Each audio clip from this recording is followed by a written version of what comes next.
Abraham TASMAC தலைமை அலுவலகத்தில் கடந்த 6ஆம் தேதி மற்றும் 8ஆம் தேதி ஆகிய 2 நாட்களிலும் அமலாக்கத்துறை அதிகாரிகள் நடத்திய அந்த சோதனை சட்டவிரோதமானது என்று அறிவிக்க கோரி தமிழக அரசு தரப்பில் உயர்நீதிமன்றத்தில் வழக்கு தொடரப்பட்டது. அந்த வழக்கு விசாரணை இருதரப்பு வாதங்களும் அமலாக்கத்துறை தரப்பு மற்றும் தமிழக அரசு தரப்பு வாதங்கள் நிறைவடைந்த நிலையில் இன்று தீர்ப்பு வழங்கப்பட்டிருக்கிறது. அந்த தீர்ப்பில் அமலாக்கத்துறையின் சோதனை சட்டவிரோதமானது அல்ல என்றும் அவர்கள் சோதனையை தொடரலாம் என்றும் தீர்ப்பு வழங்கிய நீதிபதிகள் தமிழக அரசின் மனுவையும் தள்ளுபடி செய்து உத்தரவிட்டிருக்கிறார்கள். இதனால் மக்கள் பணத்தை மோசடி செய்வது தேச விரோத செயல் என்று நீதிபதிகள் கருத்து தெரிவித்திருக்கிறார்கள்.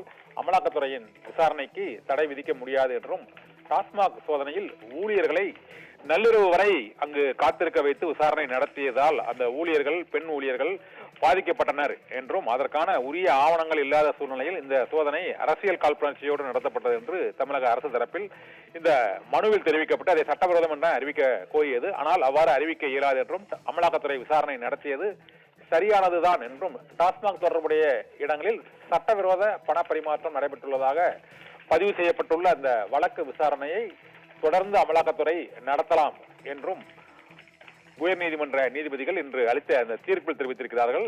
தமிழக அரசு தாக்கல் செய்த அந்த மனுவையும் தள்ளுபடி செய்திருக்கிறார்கள்.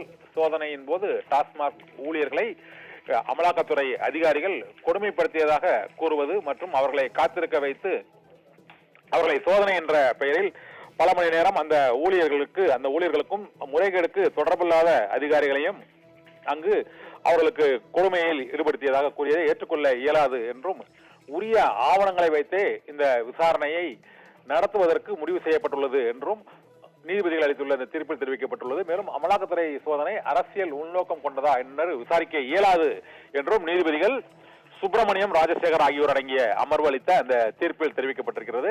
டாஸ்மாகில் அமலாக்கத்துறை நடத்திய சோதனை சரியானதுதான், அந்த சோதனைக்கு தடை விதிக்க முடியாது, அமலாக்கத்துறை சோதனை சட்டவிரோதம் எனவும் அறிவிக்க முடியாது என்றும் மக்கள் பணத்தில் செயல்படும் அரசு அலுவலகங்கள் மற்றும் மோசடிகள் ஆகியவை தேச துரோகத்திற்கு சமமானது என்பதால் இந்த வழக்கு விசாரணையை அமலாக்கத்துறை தொடரலாம் என்றும் நீதிபதிகள் அளித்துள்ள அந்த தீர்ப்பில் தெரிவித்துள்ளனர். ஆபிரகாம்.